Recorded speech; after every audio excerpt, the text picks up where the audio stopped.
मेरे प्यारे भारतवासी भाइयों, बहनों, बच्चों, नौजवान साथियों, हम राष्ट्र के भविष्य के निर्माता बाबा साहब डॉक्टर भीमराव अंबेडकर जी की प्रतिमा के बारे में किए जा रहे आंदोलन से संबंधित कुछ बिंदुओं पर चर्चा करना चाहेंगे। बाबा साहब डॉक्टर भीमराव अंबेडकर सदैव मूर्ति पूजा के विरोधी रहे हैं। उन्होंने ये कहा है कि मैं पुस्तकों में हूं, मैं विचारों में हूं, लेकिन उनके तथाकथित अनुयायी बाबा साहब डॉक्टर भीमराव अंबेडकर जी, जो नारी के मुक्तिदाता, गांधी जी के जीवनदाता, भारत के भाग्य विधाता, संविधान निर्माता बाबा साहब डॉक्टर भीमराव अंबेडकर जी को विचारों में समझकर आंख साफ करने के स्थान पर मूर्तियों में तलाशने में लगे हैं। जबकि सच यह है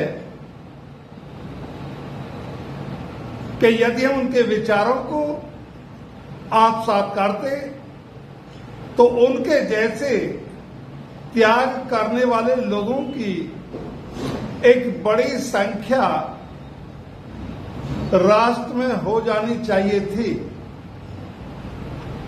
किंतु ऐसा नहीं हो पाया, क्योंकि हमने अधिकांश लोगों ने, जो बाबा साहब के अनुयायी कहते हैं अपने आप को, उन्होंने मूर्ति के गले में माला, बाबा साहब अंबेडकर जी की प्रतिमा के गले में माला और विचारों में पर ताला लगा के रखा। यही कारण है कि हम जिन विषम परिस्थितियों में वो राष्ट्र का भविष्य लिखने में सर्वोत्कृष्ट योगदान कर पाए थे, जिसमें अधिकार विहीन वो एक बड़ा वर्ग था जिसको इस देश में शिक्षा, संपत्ति, समानता का कोई अधिकार नहीं था, और देश की आधी आबादी महिलाओं की, जो पशुवत जीवन जीने को बाध्य थी, जिसकी अपनी कोई निजी स्वतंत्रता अथवा हैसियत नहीं थी, उन सबको बाबा साहब डॉक्टर भीमराव अंबेडकर जी ने अधिकार युक्त बनाया, समता और स्वतंत्रता के साथ जीवन जीना सिखाया। किंतु उनके अनुयायी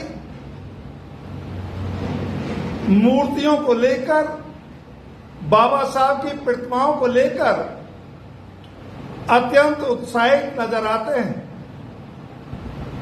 जो यह आभास कराता है कि वो साथी ब्राह्मणवाद का समर्थन करते हैं या अंबेडकरवाद का, क्योंकि ब्राह्मणवाद मूर्ति पूजा का समर्थक है और अंबेडकरवाद मूर्ति पूजा का अनुसरण नहीं करता है। जो ये मूर्ति भारत के संसद के प्रांगण में 1965 में लगी थी, बड़े आंदोलन करने के बाद वो मूर्ति प्रतिमा नवनिर्मित संसद के नाम पर हटा दी गई, उसके लगने से भी कोई आपके अधिकारों का संरक्षण नहीं हो पाया,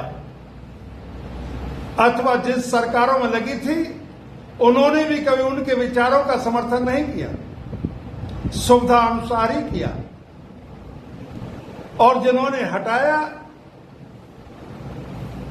उन्होंने हटाने के बाद वो चाहते हैं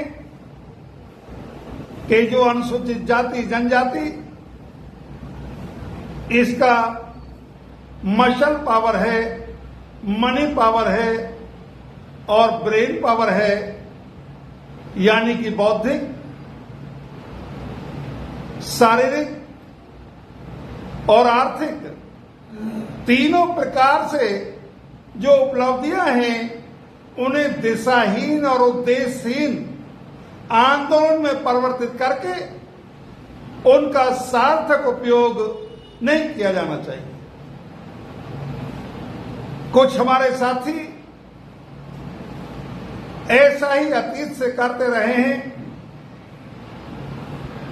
और वर्तमान में भी करने की तैयारी है। जो साथी मूर्ति प्रतिमा लगाने के लिए आंदोलन करना चाहते हैं वो सभी धन्यवाद के पात्र हैं, लेकिन हम अतीत से कुछ प्रेरणा ले सकते हैं कि बाबा साहब डॉक्टर भीमराव अम्बेडकर जी ने जीवन में 2 ही आंदोलन किए थे। जब न्याय प्रियता का शासन था, पहला चावदार आंदोलन पानी के लिए और दूसरा कालाराम मंदिर में प्रवेश के लिए आंदोलन। दोनों आंदोलन करने के बाद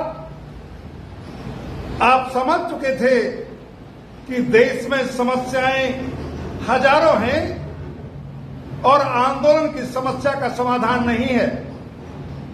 फिर आपने अपने जीवन में कोई आंदोलन नहीं किया। मान्यवर कांशीराम जी ने भी अपने जीवन में सन 86 में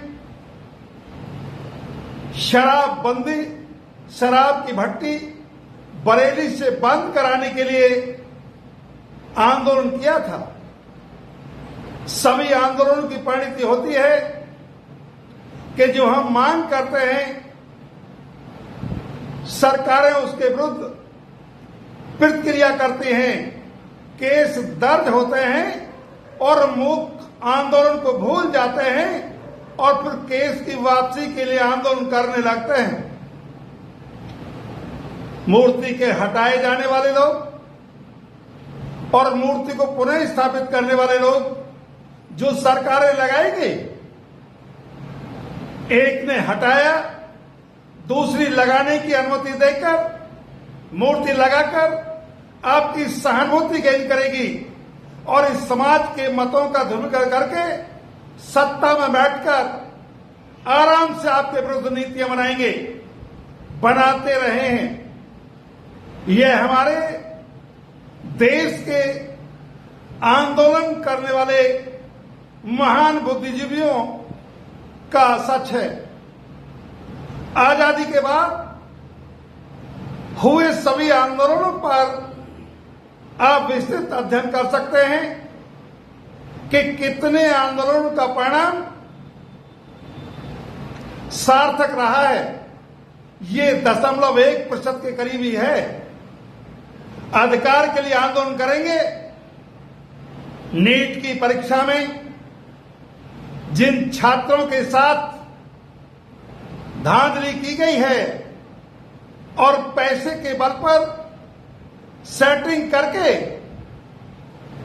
पूंजीवाद के पोषक बच्चों को प्रवेश मिला है, वो आज सड़कों पर हैं और लाखों में हैं। लाठियां चलाई गई और उन्हें न्याय नहीं मिला। बाबा साहब की प्रतिमा के लिए आंदोलन करने वाले लोगों को जल्दी सफलता मिल जाएगी, क्योंकि बेहूद के काम करने के लिए सरकार भी प्रेरित करती है, उत्साहित करती है, आसानी से मान लेती है, जबकि आपके जो संविधान के उद्देश्य काम है जिसमें लिखा गया है कि सामाजिक, आर्थिक और राजनीतिक न्याय, उसके लिए आप कब आंदोलन करेंगे? आने वाली पीढ़ियों का भविष्य कब सुरक्षित करेंगे? देश में राष्ट्र के प्रति समर्पित नागरिक, राष्ट्रीयता, मानवता, नैतिकता और संवैधानिकता को समर्पित नागरिक कब विकसित करेंगे? यह आपको समझना होगा। हम ये देख रहे हैं कि जितने भी देश में अतीत में आंदोलन हुए हैं, उसके परिणाम या तो आंशिक रहे हैं, हालांकि ऐसा करके कुछ साथी अपने आप को स्थापित करने में सफल रहे हैं। वो सभी साथी बधाई के पात्र हैं। बाबा साहब की अगर मूर्तियों से भला होता तो हर व्यक्ति खरीदकर अपने घर प्रतिमा लगाकर अपना भला कर सकता है, लेकिन ऐसा नहीं होगा। ऐसा नहीं हुआ है।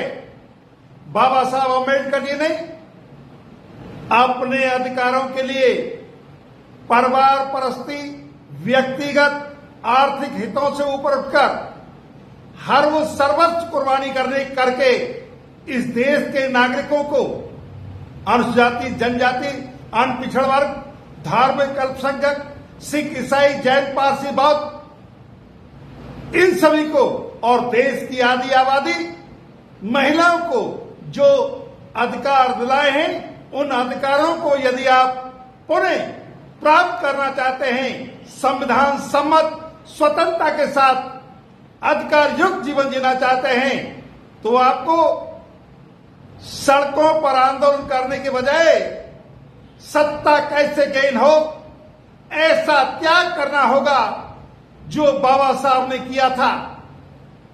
जब तक हम वो त्याग का रास्ता नहीं अपनाएंगे, तब तक हमको नहीं लगता है कि हम सही दिशा में अपने भविष्य का निर्माण कर पाएंगे। हम आशा करते हैं कि विवेकशील साथी गंभीरतापूर्वक चिंतन करेंगे और राष्ट्र के हित में जो भी वो उचित और आवश्यक समझेंगे, निर्णय लेंगे और बाबा साहब के सपनों को, उनके विचारों को मूर्ति में तलाशने के बजाय उनके विचारों में, बुकों में तलाशेंगे। इसी देश में एक ऐसा व्यक्ति भी है जिसने टोटल व्यवस्था को नष्ट किया, जिसकी सिर्फ देश में 2 मूर्तियां हैं और विचार हर घर तक, हर व्यक्ति के दिमाग तक है जो उनका समर्थक है। और बाबा साहब की मूर्तियां लाखों में हैं, लेकिन विचारों से हम कोसों दूर हैं। हमको लगता है कि हमको अपना चिंतन करने और कार्य करने की शैली पर पुनः चिंतन करना चाहिए। आप सही दिशा में आत्मचिंतन करेंगे और राष्ट्र के भविष्य का पुनः निर्धारण करेंगे। ऐसा करके आप हमारी आशा को विश्वास में बदल देंगे। इसी आशा और विश्वास के साथ देश के सभी शिक्षित, सब विवेकशील, जागरूक, चिंतनशील, अधिकारों के प्रति समर्पित, जागरूक, समता के और स्वतंत्रता के पक्षधर नागरिक, ऐसा करके हमारी आशा को विश्वास बदल देंगे। इसी आशा और विश्वास के साथ सभी राष्ट्र के समर्पित भारतवासियों को जय भारत, विजय भारत, धन्यवाद।